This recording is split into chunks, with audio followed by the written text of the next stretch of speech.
If you build it, they will come. We know that's true for baseball in the cornfields of Iowa, but it also applies to pickleball courts. The city of Opelika has found that to be true. Word is spreading about their state-of-the-art facility, and players are coming from hundreds of miles around. But what is pickleball, and why is it catching on? Melissa Bowman hits the courts to learn more. What Wimbledon is to tennis and Churchill Downs is to horse racing, the Opelika Sportsplex is to pickleball. Pickleball is really the fastest growing sport around. It has exploded in popularity, and Opelika got in kind of early in it, and we've really grown with it. Any day of the week, you'll find enthusiasts filling the courts of the Opelika Pickleball facility, including members of the Opelika Pickleball Club. The sport combines elements of tennis, badminton, and ping pong, and is popular for many reasons. It's less injury prone. It's great for all ages. It's very social, and it's easy to learn. Pickleball is ideal for anybody. We can have you on the court in 5 minutes playing a game, so it's that simple to play. And it's not about winning, it's about social, it's about fun, so that's what it's about. Part of the fun of any sport is the gear. In pickleball, the paddle and the ball are designed so that anyone, regardless of skill level, can easily play. The holes slow the ball down, which means that you don't have it like tennis where a stronger player can just simply overpower a lesser player. And as for the paddle, The physical size of it's small compared to a tennis racket. You don't have a long handle, which makes it very easy to control. so we've established pickleball isn't hard to play, but that doesn't mean you can't play hard. Many take their game to the next level, like Laura Fuller and David Gunner, who competed in a national tournament.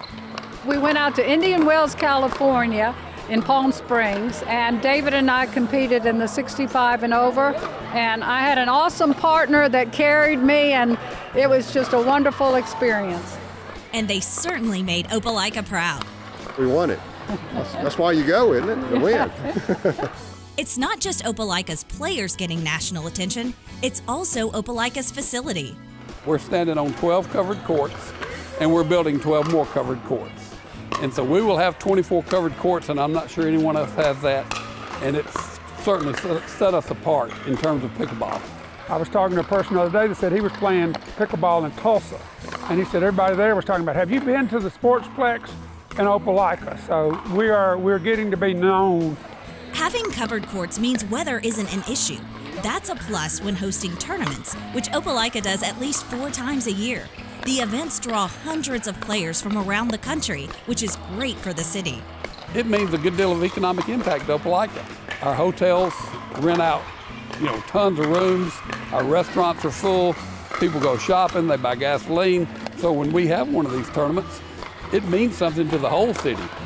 So if you're thinking this sport could be for you, Opelika is ready to welcome you to the pickleball community. If you're seeing this and are interested in it, come to Opelika. We'd be glad to have you. We'd be glad to show you what it's all about. For Simply Southern, I'm Melissa Bowman. I did it. You did it. The man you saw giving Melissa lessons is John Parks. He offers free clinics at the Opelika Pickleball facility for beginners. Melissa said he's a great coach and really made learning fun. And here's a little pickleball history for you. It started in 1965 in Bainbridge Island, Washington. 2 families had access to a badminton court, but no rackets. So they improvised with ping pong paddles and made up a new game on the spot. The true rules were established a little later, but the 3 men who created pickleball wanted to emphasize that it would always be a game families could play together. Peanuts are good for you, and industry is good for Alabama. Up next on Simply Southern, we'll visit a new plant in South Alabama that helps farmers by shelling peanuts and helps the local economy by providing additional jobs. Okay, let's do this again. Who was driving? He was. Who was? He was. Well, Mrs. Moody's mailbox is now permanently attached to the left rear fender. It was his fault. Okay, no car for a month. Either of you. What? Not fair, Mom. She could just email. Yeah, or text. When a little fender bender turns into a roadblock, give us a call. Alpha Insurance, rated 94% claim satisfaction. Are you covered? As a farmer, I grow U.S. farm-raised catfish. doing that, I know it's a safe product and I enjoy eating it any way my wife likes to cook it. Hi, I'm Luke Smelly and I'm Alabama 2020 Catfish Farmer of the Year from Greensboro, Alabama. If you haven't tried U.S. farm-raised catfish, you should because it's delicious. Simple as that.